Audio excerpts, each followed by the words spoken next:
اهلا بيك يا ابو الجدعان. فيلم النهارده بيحكي عن شاب مريض نفسي اكتسب قوة خارقة بالصدفة لما كان بيستكشف كهف مهجور مع اصدقائه، فقرر انه يدمر العالم كله عشان ينتقم من المتنمرين اللي اذوه. الفيلم بيبدأ مع الشاب الانطوائي اندرو وهو بيشغل كاميرته الجديدة اللي اشتراها عشان يصور كل حاجة في حياته، ده غير انه اتخانق مع والده السكران ورفض انه يدخله الغرفة لانه ممكن يضربه. بعد كده ودع والدته المريضة لانه رايح المدرسة، فوالدته اتمنت له التوفيق. ولما اندرو ركب العربية مع ابن عمه مات اللي يبقى زميله بالفصل، مات قال له يتكلم مع الناس اكتر لانه انطوائي ومفيش حد بيحبه، بس اندرو رفض لان الجميع بيتنمروا عليه. واول ما اندرو دخل المدرسة المتنمرين فضلوا يضايقوه بسبب كاميرته ووقعوها على الارض لدرجة انها كانت هتتكسر. وبعد انتهاء اليوم الدراسي لما اندرو كان مروح البيت، ابن عمه مات قال له ان في حفلة كبيرة هتحصل بالليل هيدخلها كل التلاميذ، فاندرو وافق يحضرها. بس لما دخل غرفته عشان يذاكر اتفاجئ ان والده السكران اقتحم المكان من غير استئذان وضربه بدون سبب، فاندرو اتعصب بشدة لدرجة انه كان هيعيط. بعد كده انطلق مع مات للحفلة الموجود بيها كل تلاميذ مدرسته، واول ما دخلها اتفاجئ ان فيها شباب كتير. وهنا بنقابل كيسي بنت شغالة صحفية وهي كمان معاها كاميرا لانها بتعمل اخبار لجريدة المدرسة. بس اول ما مات ابن عم اندرو سابه لوحده عشان يتكلم مع كيسي، في شاب ندل اتنمر عليه ودلق ميه على كاميرته، فاندرو قعد يبكي في الحديقة مع نفسه لحد ما ستيف حضر عشان يتكلم معاه. ستيف يبقى شاب مشهور في المدرسة كلها بسبب طيبته وجدعنته، ده غير انه طلب من اندرو يجي يصوره بالكاميرا هو ومات لانهم لقوا حفرة بتطلع اصوات غريبة جدا. في البداية اندرو شغل فلاش الكاميرا عشان ينور الطريق لان ستيف مشي وسط الغابة، وبعد دقايق بسيطة اندرو وستيف وصلوا لمات اللي كان واقف عند كهف غريب موجود تحت الارض وبيطلع اصوات مرعبة. طبعا اندرو خاف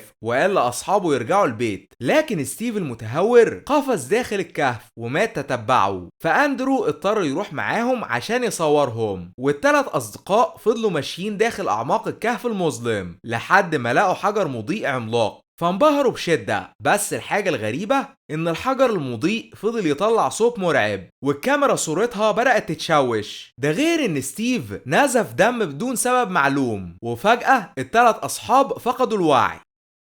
بعد كده بتتقدم بينا الأحداث أسبوع كامل وبنكتشف إن ستيف ومات وأندرو خرجوا من الكهف الموجود تحت الأرض، لكن الحاجة الغريبة إنهم لما كانوا بيلعبوا بالكورة مع بعض قدروا يتحكموا فيها بعقلهم. وهنا بنكتشف إنهم بعد ما فقدوا الوعي بسبب الحجر المضيء بقوا يقدروا يحركوا أي شيء بمجرد التفكير، وأندرو كان أقوى واحد فيهم لأن تركيزه عالي جدا. وبسبب القوة الخارقة دي ستيف ومات وأندرو أصبحوا أصدقاء أعزاء، لكنهم لما حاولوا يرجعوا للحجر المضيء من جديد اكتشفوا ان البوليس هيهدموا الكهف الموجود تحت الارض بسبب الاصوات المرعبة اللي بتخرج منه. وبالليل لما ستيف كان بيوصل اندرو البيت سألوا عن اهله، فاندرو كشف ان امه مريضة وقال ان ابوه دايما بيضربه بسبب انه سكير، فستيف قال ان هو كمان حزين لان والده ووالدته دايما بيتخانقوا وممكن ينفصلوا عن بعض. بس اول ما اندرو روح البيت اتدرب على القوة الخارقة اللي اكتسبها من الحجر المضيء عشان يطورها، وصور نفسه بالكاميرا لحد ما نام من التعب. تاني يوم الصبح اندرو خرج عشان يتمشى مع والدته المريضة، لكن والدته قالت انه لازم يتعلم الثقة بنفسه والا المتنمرين هيدوسوه، فاندرو وافق على كلامها. بعد كده انطلق للتدريب على قوته الخارقة مع مات ابن عمه، واول ما قابلوا ستيف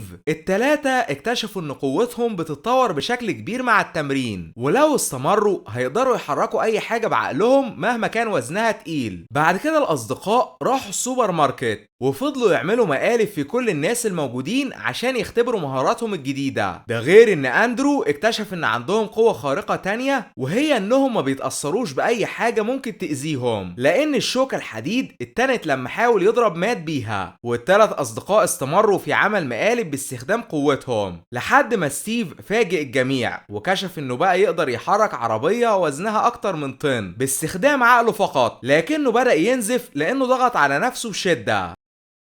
بس مات واندرو كانوا فخورين بيه وفضلوا يهزروا معاه، لكن وهم على الطريق في سواق حاول يضايقهم، فاندرو استخدم قوته الخارقة عشان يوقع عربيته في النهر. طبعا مات وستيف حسوا بالرعب وجريوا عشان ينقذوا السواق لانه ممكن يموت، وبعد دقايق طويلة قدروا انهم يخرجوه للبر بامان، واتصلوا بالاسعاف عشان ينقذوه. حتى البوليس حضر للتحقيق في الحادثة، لكنهم معرفوش ان اندرو هو السبب. واول ما الثلاث اصدقاء بقوا لوحدهم، مات زعق لاندرو وقال له انه بسبب تهوره في استخدام القوة الخارقة كان هيقتل انسان بريء. بعد كده قال انهم ممنوع يستخدموا قوتهم لاذية اي حد ابدا، ولازم يخلوها سر بعيد عن انظار الاشخاص العاديين. تاني يوم الصبح مات قال لاندرو انه سامحه على خطأه لانهم اولاد عم، وانطلق معاه عشان يقابلوا ستيف. لكنهم اول ما وصلوا وجهتهم ما لقوهوش في اي مكان، بس فجأة ستيف ظهر وكان طاير في السماء. طبعا مات واندرو اتصدموا من اللي شافوه، بس ستيف فسر لهم ان الطيران جزء من قوتهم اللي اكتسبوها من الحجر المضيء. واول ما مات حاول يطير فشل، لكن لما اندرو جرب طار من اول مرة بسبب تركيزه العالي. فمات اتشجع هو كمان وطار مع اندرو وستيف في النهاية. بعد كده الثلاث اصدقاء بقوا محترفين بالطيران وانطلقوا في السماء بسرعات رهيبة. ده غير انهم كانوا بيلعبوا كورة وسط الهواء، لكن فجأة في طيارة عملاقة عدت من جنبهم، فتوازنهم اختل بشكل كبير والتلاتة وقعوا بسرعة رهيبة. بس من حسن الحظ انهم نجوا بحياتهم لانهم ما بيتأثروش باي ضربات، وحسوا بسعادة لانهم لسه عايشين. ومن اليوم ده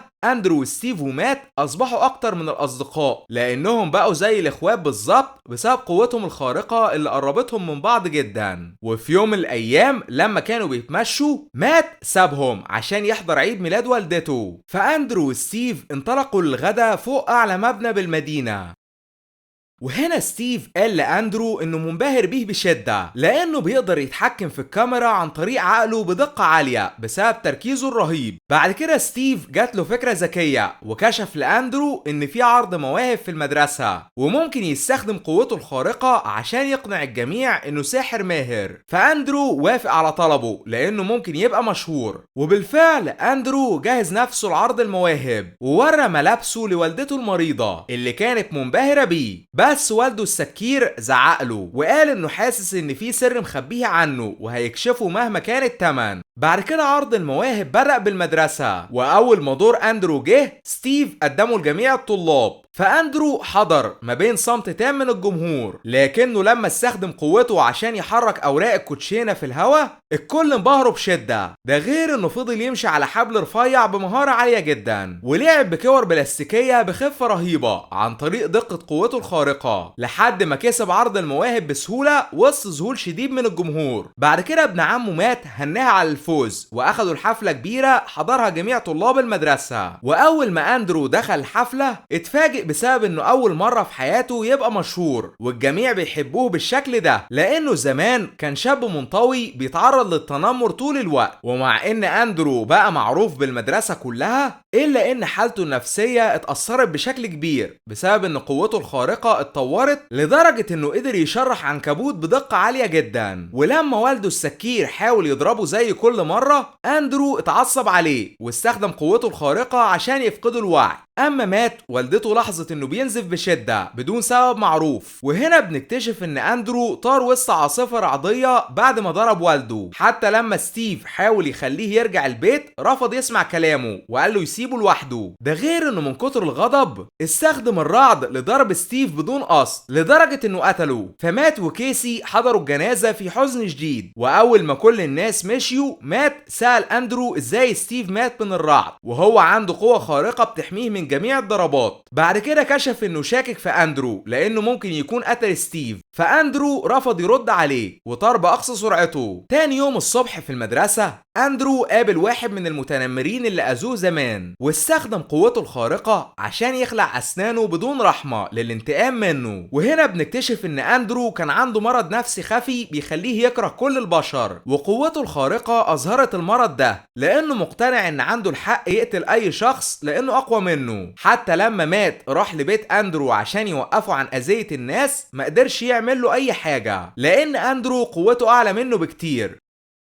ده غير ان حالته النفسية اصبحت اسوأ بسبب مرض والدته وبسبب الدكتور اللي ما اعطاهوش اي دواء ليها عشان معهوش فلوس. فاندرو اتنكر في ملابس عمل والده لانه كان شغال عامل مطافي وراح يسرق بعض المتنمرين اللي اذوه زمان، ده غير انه قتلهم بدم بارد بس فلوسهم كانت قليلة. فقرر انه يسرق سوبر ماركت في محطة بنزين، واول ما هاجم الكاشير وسرق الفلوس حاول يهرب بس الكاشير فاق من جديد وضربه بالبندقية، لكن اندرو اتصداله في ثانية بعقله والطلقة فجرت محطة البنزين بالكامل. فاندرو اتنقل المستشفى بسبب الحروق اللي تعرض لها، ووالده راح عشان يزوره، بعد كده عيط عليه وقال ان والدته ماتت، ده غير انه فضل يزعق بشدة لاندرو. فاندرو صحي فجأة وفجر المكان كله. اما مات كان في حفلة عيد ميلاد وكيسي الصحفية لاحظت انه بينزف دم كتير، فمات حس ان اندرو بيستخدم قوته بشكل كبير، ده غير انه شافه على الاخبار فاخد عربيته عشان يروح له. حتى كيسي حضرت معاه، وبعد دقايق طويلة مات وصل لموقع اندرو اخيرا، لكنه اتفاجئ انه غضبان بشدة وبيقتل كل اللي حواليه لدرجة انه رمى والده من الهوا.